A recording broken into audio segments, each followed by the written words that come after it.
What is truly good, people? It is Faceman here for Game.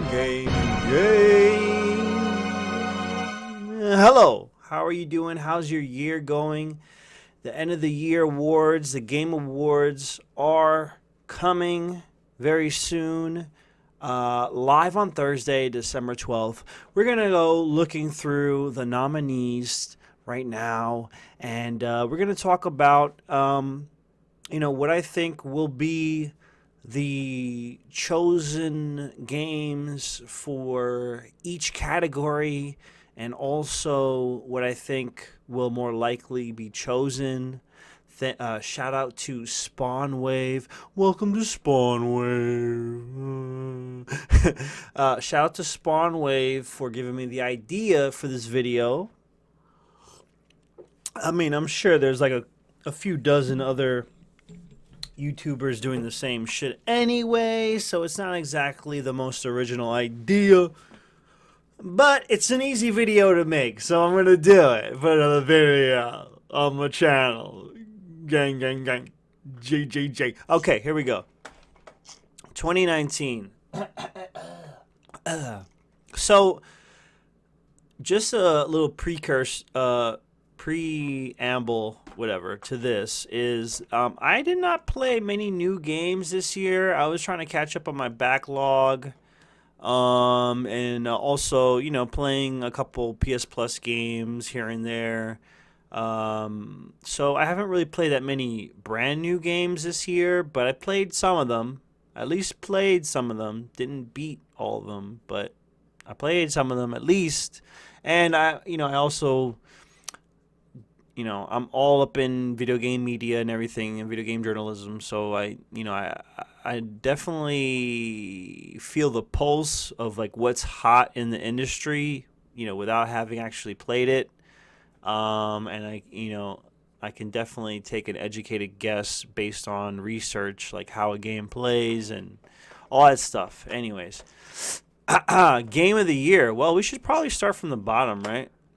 Probably be more fitting, because they leave it for the end too. So, all right, VR. Okay, I don't have a VR setup. I'm actually kind of against VR because of, The Matrix. Have you ever watched The Matrix? Like, come on, this is like the precursor to The Matrix, basically, right? And then you look at the simulation theory that Elon Musk and others have talked about. It's like, well, if we have the technology to create a virtual world that is imperceptible from reality, indistinguishable from reality, then we probably are already living in a virtual world. We already are living in a simulation. And a lot of scientists have pointed to that as well, with quantum theory and everything like that, et cetera, et cetera. So I'm kind of like against it, but now I'm kind of like, okay, I've heard that PlayStation VR, it's not the best, but it's like good enough. And maybe one day when it's super cheap, I'll get it for the PS4 or whatever, or the PS5. Okay, so VR game. Like I said, I haven't played any of these, but Beat Saber looks awesome. That's like one of the games that make me feel like, okay, I wish I had VR because this is awesome. It's like Guitar Hero, but you've got freaking lightsabers. Like, how could you not pick this as the VR game of the year? The other games don't really appeal to me much. I mean, I heard a lot of good things about Blood and Truth, but I mean, it's like you're playing an action game. It's the same shit you would play, regularly, or watching in a movie. Beat Saber is a wholly new thing that has had a lot of buzz and a lot of praise, so I'm gonna go with Beat Saber. So these are the votes that I made here. So strategy game, best game focused on real-time or turn-based strategy gameplay irrespective of platform. Okay, I mean, obviously it has to be a PC game, right? I mean, even though it says irrespective of platform. But I'm going to go with Tropico 6. I love the series. I haven't played Tropico 6, but I'm hearing very good things about it. I really did not like Tropical 5. I tried that, and like they made it in a way it's like that it's made for consoles first. Like they designed it to be better for consoles and PC, and I really didn't like it. It turned me off immediately as soon as I started playing Tropical 5, so I didn't even play it, but I love Tropical 4. I probably dumped over 100 hours into Tropical 4, and I still haven't beaten it because like I was up to the very last level, my first save file, but then like started using a different computer, a newer computer, so I started from the beginning, and now I'm like not near the end yet, but I'm like halfway there. Hopefully I can beat it. I mean, the last level is fucking insane. It's so hard. Like I tried so many. I must have spent 10, 15 hours just trying to beat the last level on multiple occasions and still haven't. But I'm sure Tropical 6 is pretty cool, and I'm looking forward to trying that. I'm not really interested in these other ones. Anno seems cool, but Ubisoft, though. Ubisoft. And I never really played Fire Emblem. I know people like Fire Emblem. Maybe Fire Emblem will actually win, but I like Tropical 6. Tropical 6 probably won't win, but it has been well received. Okay, sports racing game for the best traditional and non-traditional sports and racing game. Crash Team Racing. Yes, I mean I haven't really heard people talk about any of these other games. I mean, FIFA, that always hits the top of the charts, especially in the UK and Europe. It's always in the top of the charts.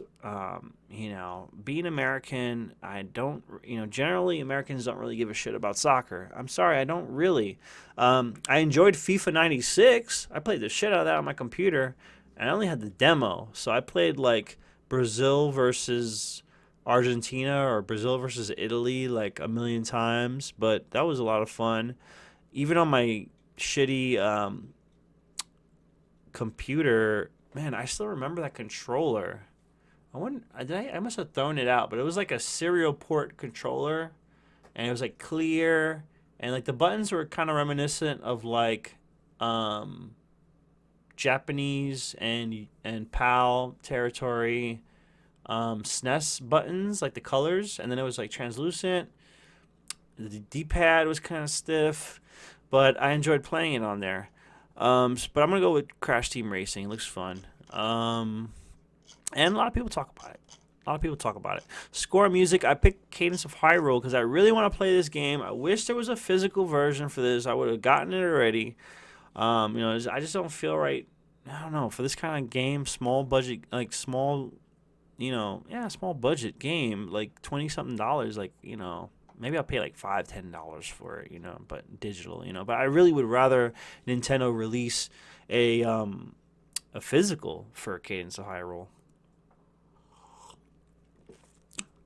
Now, I did play Death Stranding. That is one of the very few games, if not the only game in all of these games that are nominated that I actually played and beat. I just beat it yesterday, actually. 62 hours I dumped in there. Great music. The songs come up in very opportune moments. It's very awesome. But,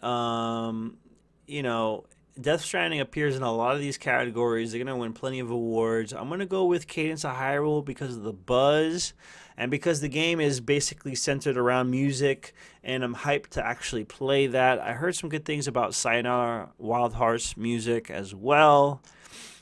Role-playing game.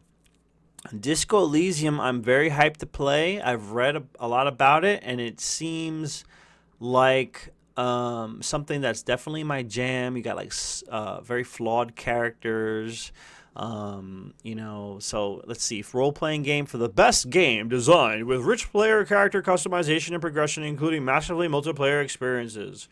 I'm going to say Disco Elysium only because that's the most RPG on this list, in my opinion. And I'm no RPG expert. But yeah, performance awarded to an individual for voiceover acting, motion, and or performance capture. So I'm gonna give this to Mads Mikkelsen. He did an amazing job in Death Stranding. His character is complex. Nice wide range of emotion and situations that he's in throughout that game. I highly recommend you play Death Stranding if you're tired of playing the same old games. It's different. It might not be everybody's jam, but it's at least worth a try. Norman Reedus did an okay job, but his character was more static than Mikkelsen. I feel like Mads Mikkelsen definitely had a more wide range of emotion, and like his acting and facial expressions were just fucking on point. Especially the facial animations. Um, what are the other nominations? I haven't played these other games, but all I can really say is that, man, this redhead, Jesus Christ, she's pretty hot too. Ashley Burch is alright too, but yeah. But we're talking about the performance. I gotta say, Mads Mikkelsen, all right. He did a better job than Norman Reedus. Norman Reedus is just like this is Norman Reedus. My impression of Norman Reedus. Yeah. So you need to make a delivery. I don't know, man. Like seriously, like his performance was not that great. I mean, it was good. It was appropriate for the role that you were going for there. It was kind of built around the character of Norman Reedus, but the person Norman Reedus. But Mads Mikkelsen definitely, man. Like I gotta go watch some more Mads Mikkelsen movies because the dude can act. The dude can act. Okay, very Cliff was a very complex character, and some of the more emotional moments involved his character. Ongoing game, I'm gonna go with Destiny 2, even though I have it on my hard drive because it's like free now on PS Plus, but I haven't really played it. I've seen other people play it. It looks fucking awesome. It seems like it's gone a long way. It's come a long way from the base game. They added expansions, they added all kinds of stuff. Awarded to a game for outstanding development of ongoing content that evolves the player experience over time. Evolves the player experience. So I think the Destiny 2 did evolve the experience more than something like Fortnite, which would be like my second choice because I actually played Fortnite. The Chapter 2 content, I barely played. I just tried out Chapter 2 and it was okay. It didn't really seem like it evolved it much. It's just it's just a new map. It's cool, whatever. Narrative, again, I only played Death Stranding out of all of these. I hear the dialogue in the Outer Worlds is pretty good. The story and Control I heard was really good, and in general, Remedy does a great job with their narrative and their story. And I look forward to playing Control when the price comes down, or I might play it on PC. It depends. We'll see.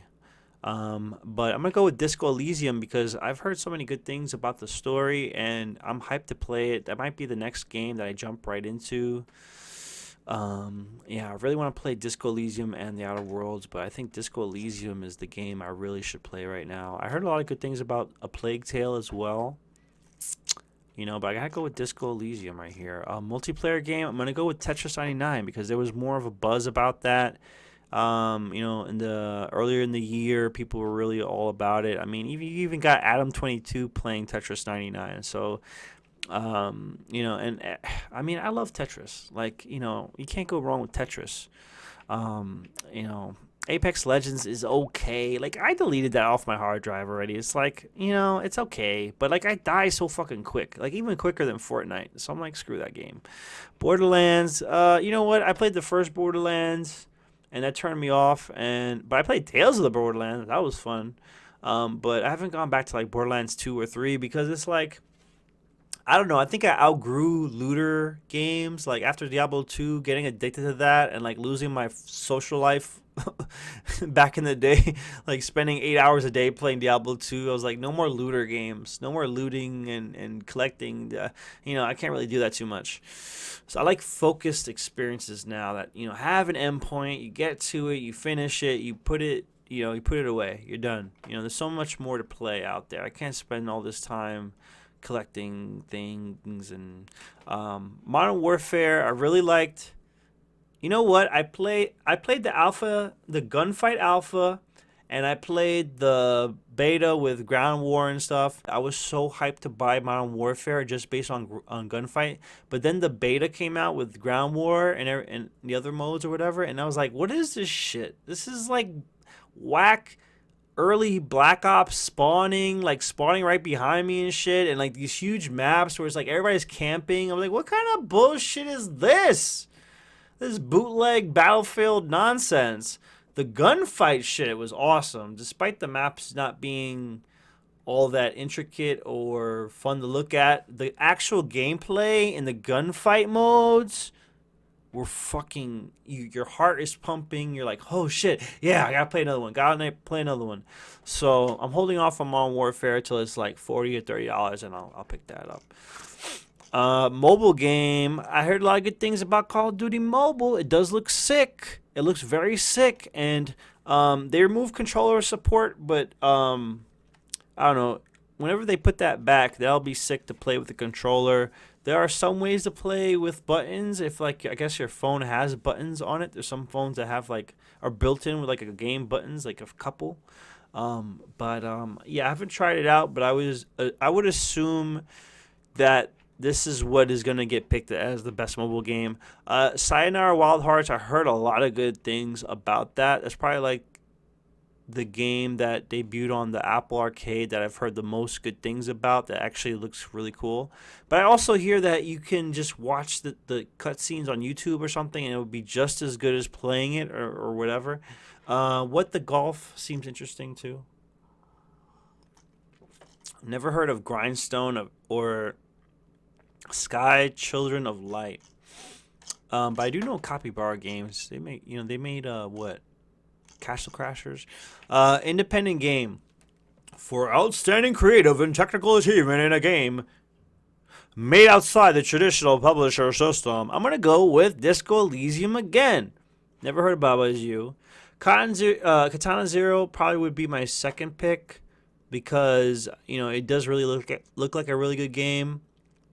I think probably Untitled Goose Game will get picked because there was a lot of buzz, especially on Twitter, about that. But Disco Elysium seems awesome.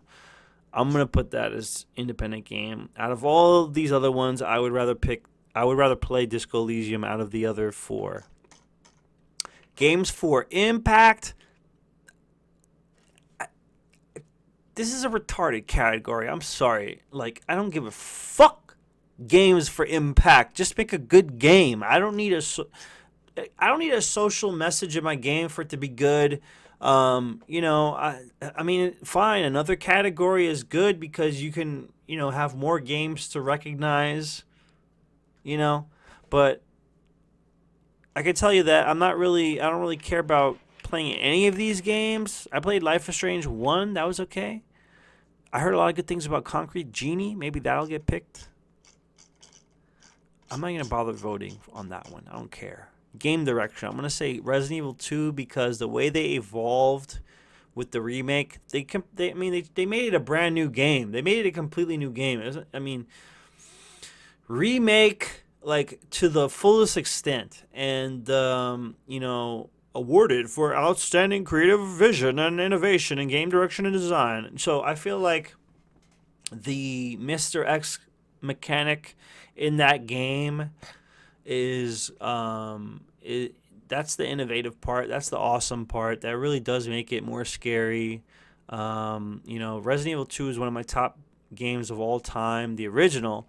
I have Resident Evil 2. I've played a good amount of it, but I haven't beaten it because I keep getting stuck. Like, I need to follow a strategy guide for this. Like, seriously, like, I get so confused. Like, where the hell I gotta go? Like, I don't know, man. Maybe I'm just like too high when I'm trying to play it. I don't know. Like, I need to be like really focused and like taking notes. I don't know what the hell, man. Like, it's hard for me to play a Resident Evil game now. I was trying to play the original remake, the HD version. Like, I played it on GameCube, beat it, but now playing it in HD, I'm like, yo, where do I go? Like, what the hell? Like, I'm so confused. So I need a strategy to come. Like, I swear, like, I hate to admit it, but I think I do. Fresh indie game. Oh, this is specifically for an independent studio that released its first game in 2019. I mean, okay, I guess this is like a repeat of independent game of the year, but I'm gonna go with Disco Elysium again. I think Untitled Goose Game has to win either this one or the other one for Independent Game of the Year, or maybe My Friend Pedro. I've heard a lot of good things about that, or Out of Wilds. I mean, I've heard a lot of good things about that too. Haven't heard about Mega Crit or no. Wait, I've heard of Grease. I haven't heard of For Slay the Spire. I don't know what that is. Fighting game. Why is Fighting EX Layer not on this list? Is Jump Force and Dead or Alive really better than Fighting EX Layer? I think Fighting EX Layer is an awesome, underrated title. It's freaking fast paced. You can run, and it's like slippery, so you can kind of slide up in there and go fucking slide it and rush downs and shit. But Super Smash is gonna win fighting game anyway. But family game, you know what? I think it's either between Luigi's Mansion 3 or Ring Fit. Well, I mean, Super Mario Maker 2 is also a contender, but I heard a lot of good things about Luigi's Mansion 3. But I like the idea of Ring Fit Adventure. It looks cool. It's gotten good reviews, and it's nice to get active and like have something to help you stay active. Esports team, I don't follow esports, but hey, America, so I pick you guys. Esports player, I don't know any of these guys, but I don't know. He seems cool. Esports host. Oh, she a hot little. That's why I picked her. Esports game of the year. I'm just gonna pick Fortnite. Fuck it, cause I don't like what happened to Counter Strike since Global Offensive came out. It's just like retarded. It's just so much. Like I just want regular Counter Strike. Like I don't need all this crazy nonsense. Like I haven't played Overwatch yet. That's probably a contender too, but I haven't played Overwatch, and of course Dota 2 and League of Legends because they're huge games. But I'm gonna say Fortnite. It's probably gonna be, they released Chapter 2. It's probably gonna get the game of the year for esports. Esports event. The one I'm most familiar with is Evo, so I'm just gonna pick Evo. Esports coach. This guy seems cool. He's like, Content creator of the year, Shroud. I never really watched any of his streams, but I don't know. He seems cool. I don't know. Community support. Should probably go to.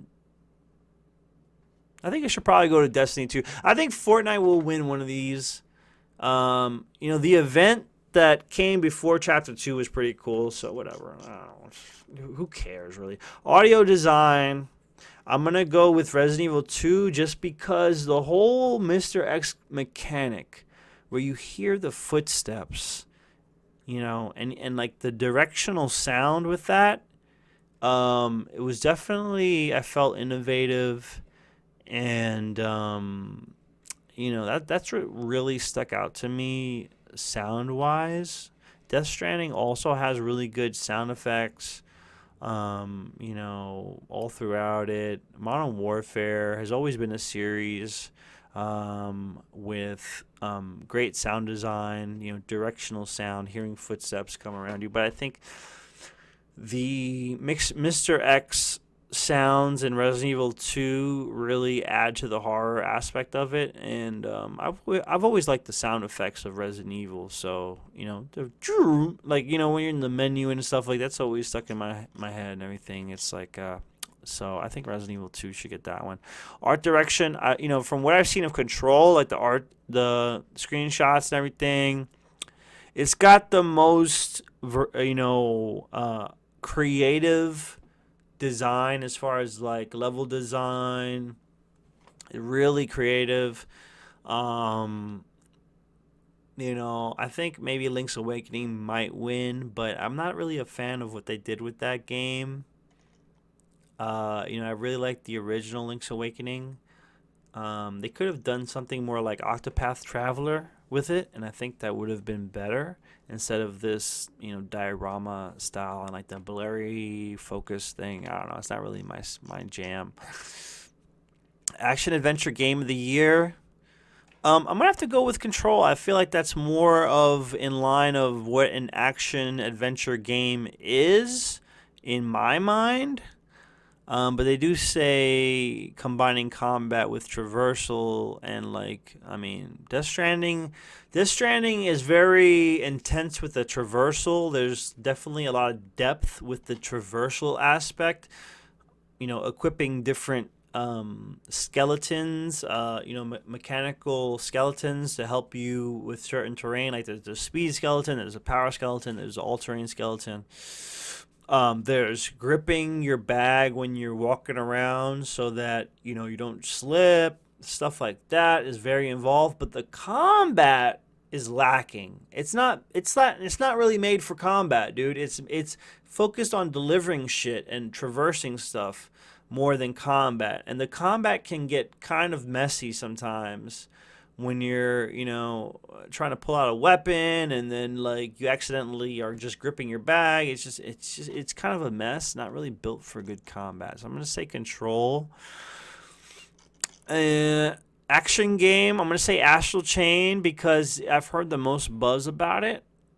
I don't personally find it like I'm not personally interested in playing it, but as far as an action game, Platinum Games always makes great action games. So, like Apex Legends, I wouldn't. Gears, Metro, those are Modern Warfare, those are first person shooters. I wouldn't consider those action games. That's not what I consider an action game. Devil May Cry, Astral Chain, that's what I consider action games. So it's either one of those two. I'm going to say Astral Chain because of the buzz. Game of the year, I gotta go with Death Stranding, man. Like, it's a very unique experience. Having not played Control, Sekiro, or Outer Worlds, I can guarantee you that Death Stranding is the most unique experience out of all of those 6 titles, recognizing a game that delivers the absolute best experience across all creative and technical fields. Death Stranding operates pretty well technically. I think towards the end, there's some points where it's kind of like a couple things that's like, but overall, pretty well polished. Resident, Resident Evil 2, I think is definitely a contender. I mean, they're all pretty good, solid contenders, man. I just personally would pick Death Stranding because I played it. I played Resident Evil 2. I have Smash as well. I've played Smash. I don't think I've finished the Warrior of Light mode, but I've played a lot of it. I'm almost done with it. I should go back and finish it. I heard a lot of good things about Sekiro.